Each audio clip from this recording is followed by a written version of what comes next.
విదేశాల్లో చదువు, అక్కడే దిగ్గజ కంపెనీల్లో మంచి ఉద్యోగం. ఏ యంగ్ మైండ్ అయినా ఆహా చాలు బాగుంది లైఫ్ అనుకుంటారు. కానీ ఈమె అలా కాదు. చిన్నప్పటి నుంచి ఉన్న అలవాటు తనను పుస్తకం రాసేలా చేసింది. సాహిత్యం పట్ల ఉన్న అభిమానమే తెలుగుపై ఇష్టాన్ని మరింత పెంచిందని చెబుతోంది.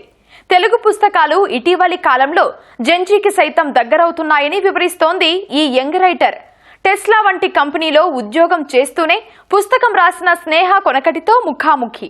విదేశాల్లో చదువుకొని టెస్లాలో ఉద్యోగం చేస్తూ మన తెలుగు సాహిత్యంపై ఉన్న ప్రేమతో పుస్తకాన్ని రాశారు ఖమ్మం యువతి. సో ప్రస్తుతం ఆమె మనతో ఉన్నారు స్నేహారెడ్డి కొనకటి గారు. ఆమెతో మాట్లాడదాం. స్నేహ గారు, మీ బాల్యము, మీ విద్యాభ్యాసము ఇదంతా ఎక్కడ జరిగింది?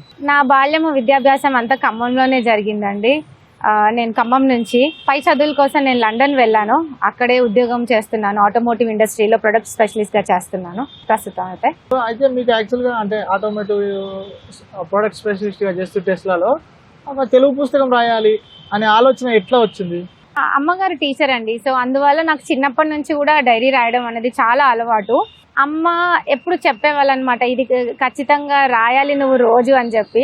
అలా టీచర్ పేరెంట్ ఉన్న ఎవరైనా మనం రిలేట్ అవుతాము. That we have to right, we have to study. Constant గా ఒక ఇది ఉంటుంది. అలా పుస్తకాలు చదవడం కూడా ఒకటి ఉండేది. ఆ ప్రాసెస్ లో నేను కొంతమంది రైటర్స్ ని కలిసాను. అప్పుడు వాళ్ళ చుట్టూ తిరుగుతూ వాళ్ళ కాన్వర్సేషన్స్ వింటూ నాకు ఇష్టం పెరిగిపోయింది అనమాట.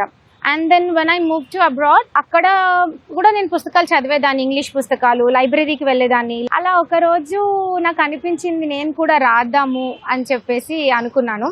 అప్పుడు నేను ఒక కపుల్ ఆఫ్ పబ్లికేషన్స్ కి అప్రోచ్ అయ్యాను. అప్రోచ్ అయినప్పుడు కడలి రైట్స్ అండ్ పబ్లికేషన్స్ కూడా నాకు సపోర్ట్ చేశారు. ఎస్, మన అక్కడ ఉంటూ చదువుకుంటూ ఉద్యోగం చేసుకుంటూ తెలుగు యువత అది కూడా తెలుగులో రాయాలనుకుంటున్నారు, మనం సపోర్ట్ చేయాలి, ఇలాంటి వాళ్ళని న్యూ టాలెంట్ ని తీసుకురావాలని చెప్పి వాళ్ళు నాకు సపోర్ట్ చేశారండి.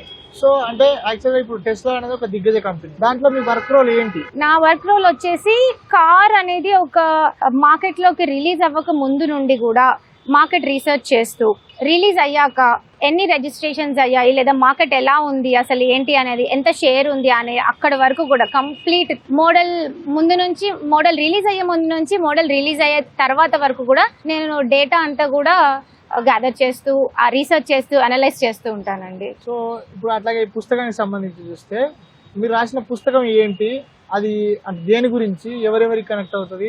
సో నాకు తెలుసు జెన్జీ గురించి అన్నట్టుగా తెలుసు. సో చెప్పండి దాని గురించి. చెప్పండి. సో పుస్తకం నేమ్ వచ్చేసి 1 million followers. 1 million followers వినగానే అర్థమవుతుంది ఇది మిలేనియల్ జెన్జీకి బాగా కనెక్ట్ అవుతుంది అని చెప్పేసి. బట్ అలాగే అందరికి కనెక్ట్ అవుతుంది. ఈ టైటిల్ వినగానే చాలా మంది నన్ను అడిగిన క్వశ్చన్ ఏంటంటే, ఇది సోషల్ మీడియా గురించా అని చెప్పేసి అడిగారు.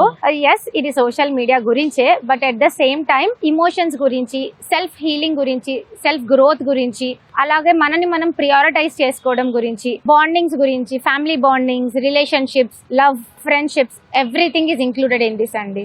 సో స్నేహ గారు, నార్మల్ గా జెన్జీ పైన ఒక కంప్లైంట్ ఉంటుంది ఎప్పుడు. అంటే గత జనరేషన్ వాళ్ళు ఏం చెప్తుంటారంటే, వీళ్ళకు ఎమోషనల్ థింగ్స్ కొన్ని, వాల్యూస్ కొన్ని తెలియవు అని చెప్పి చెప్తుంటారు. సో ఈ పుస్తకంలో మీరు వాటిని ఏమైనా ప్రస్తావించే ప్రయత్నం చేశారు? ఈ పుస్తకంలో ఉంటాయి అవి? ఖచ్చితంగా ఉన్నాయండి. ఏదైతే వాల్యూస్ తెలియవు అని అనుకుంటున్నారో, గత జనరేషన్ వాళ్ళు ఎవరైతే ఉన్నారో వారు చదివితే ఖచ్చితంగా వాళ్ళ పర్స్పెక్టివ్ ని మార్చుకుంటారు. జెన్జీస్ అనే వాళ్ళు వాల్యూస్ లేకుండా లేరు. జస్ట్ బికాస్ ఒక జనరేషన్ మారడం వల్ల concept of seeing the society అనేది మారింది. The way we see the society is different now. The way ఇంతకు ముందు జనరేషన్ చూసిన సొసైటీ వేరు, ఇప్పుడు మేము చూసే సొసైటీ వేరు. అందుకోసమని I wanted to clearly mention that Gen Z has values and ethics in this book, and అది చదివితే అర్థమవుతుంది ఎలా చెప్పాను ఏంటి అనేది. సో అంటే యాక్చువల్గా ఈ పుస్తకము దేని గురించి ఉంది మొత్తం ఓవరాల్ గా చెప్తే? అసలు పుస్తకాన్ని ఒక లైన్ లో చెప్తాం కదా ఏదైనా పుస్తకాన్ని మనము. సో మీ పుస్తకం, మీ బుక్ లైన్ ఏంటి అంటే? ఇది రామ్ కామ్ అని చెప్తాను. మీరు బారిస్టర్ పార్వతీశం చదివారా? అందరం చదివిందే. సో అలాంటి కామెడీ అండ్ రొమాంటిక్ లైఫ్ అనేది ఆ క్యారెక్టర్ కి నేను మెన్షన్ చేసిన క్యారెక్టర్, నా మెయిన్ క్యారెక్టర్ ఎవరైతే ఉన్నారో అది మొత్తం ఉంటుందన్నమాట ఈ బుక్ లో. So it's a romantic comedy novel అండి. ఈ పుస్తకంలో పాత్రలు, సన్నివేశాలు అన్ని కూడా నా చుట్టూ జరిగినవి, నేను చూసినవి, నేను విన్నవేనండి. సో ఆ మొత్తం అందులో నుండి ఇన్స్పైర్ అయ్యి రాసిందే. ఇదంతా కూడా ఒక మిడిల్ క్లాస్ ఫ్యామిలీ నుండి వచ్చే కథ అన్నమాట. వాళ్ళ అనుబంధాలు ఎలా ఉంటాయి, ఆప్యాయతలు ఎలా ఉంటాయి, అంబిషన్స్ ఏముంటాయి, అలాగే కంపారిజన్స్ ఎలా ఉంటాయి. ఈ జెన్జీ కాలంలో చాలా కాన్స్టెంట్ ప్రెషర్ తోటి ఉంటాము, మనం అంబిషియస్ గా ఉంటాం కాబట్టి ఎలా ఉంది ప్రస్తుతం ఏంటి అనే దాని గురించి ఉంది. Also the main character in this book is Mahesh Babu's fan. Babu గారి ఫ్యాన్స్ ఎవరైతే ఉన్నారో వాళ్ళకి ఒక సీక్రెట్ ఉంది ఇందులో, ఒక సర్ప్రైజ్ ఎలిమెంట్ అన్నమాట. సో చదవండి, ఖచ్చితంగా మీకు నచ్చుతుంది. నార్మల్ గా ఒక పని చేస్తున్నప్పుడు ఇంకొక వైపు కాన్సన్ట్రేషన్ ఉండకపోవడము, లేదంటే రెండు పనులు ఎట్ ఏ టైం చేయాల్సి రావడము, అట్లాంటి వచ్చినప్పుడు నార్మల్ గా వాటిని ఎట్లా ఓవర్కమ్ చేశారు మీరు? పుస్తకాలు అంటే చాలా ఇష్టం అండి, అందుకోసమనే ఇష్టంతో చేసే ఏదైనా కష్టంగా అనిపించదు కదా. అండ్ ఆల్సో నేను ఈ స్టోరీని చెప్పాలనుకున్నాను. As you said, the complaints what the before generation had, అవన్నీ కూడా ఇది చదివితే ఖచ్చితంగా వాళ్ళకి అనిపిస్తుంది. ఈ పర్స్పెక్టివ్ ఏదైతే ఉంటుందో, పిల్లల పర్స్పెక్టివ్ అనేది నేను ముందు పెట్టాను, అలాగే పెద్దల పర్స్పెక్టివ్ ఏదైతే ఉంటుందో కూడా అది కూడా ఉంది. So this book doesn't blame anyone, but it make sure ఈ సిచ్యువేషన్స్ ఎలా ఉంటాయి ఏంటి అనేది చెప్తుంది. మీరు చిన్నప్పటి నుంచి చదవడం ఇష్టం ఉన్నారు, అట్లాగే మీరు రాయడం ఇష్టం ఉన్నారు.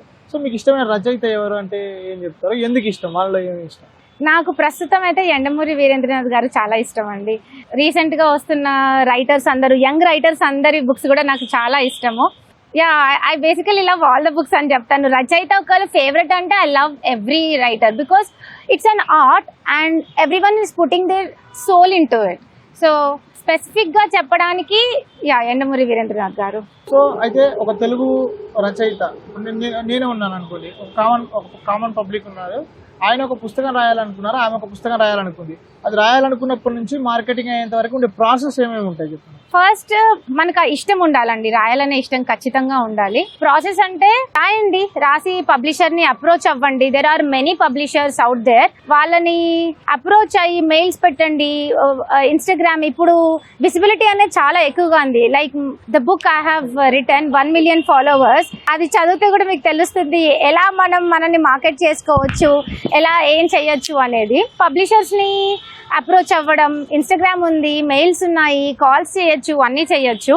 దెన్ యా, దట్స్ ఇట్ అండి. బేసికలీ వాళ్ళని అప్రోచ్ అయిపోతుంటే సరిపోతుంది. And they will take care of it. If they like it, yes, they will take care of it. So Sneha గారు, ఇందాక మీరు మాట్లాడుతున్నప్పుడు ఇంగ్లీష్ పుస్తకాలు కొంచెం కనెక్టివిటీ ఎక్కువగా ఉంటుందని అన్నారు కదా. సో కొత్తగా రాయాలనుకునే వారికి, లేదంటే ఇప్పుడు రాస్తున్న వాళ్ళకి కనెక్టివిటీ పెంచాలి, జనాలతో కనెక్టివిటీ పెంచాలంటే మీకు ఏమనిపించింది? అంటే మీరు రాశారు కదా పుస్తకం, మీకు ఏమనిపించింది? ఎటువంటి కథలు ఉంటే, ఎటువంటి రచనా శైలి ఉంటే ఎక్కువ కనెక్ట్ అవుతారు అనిపించింది? నేను దాని గురించి అయితే వెరీ సింపుల్ గా ఉండాలని చెప్తాను. That's what I learned. And నేను ఎన్నో పుస్తకాలు చదివాను కాబట్టి సింపుల్ గా ఉండే వాటికి కూడా నేను కనెక్ట్ అయ్యాను కూడా. బికాజ్ ఈ కాలంలో మనం ఎక్కువగా ఇంగ్లీష్ వర్డ్స్ యూసేజ్ అనేది జరుగుతుంది.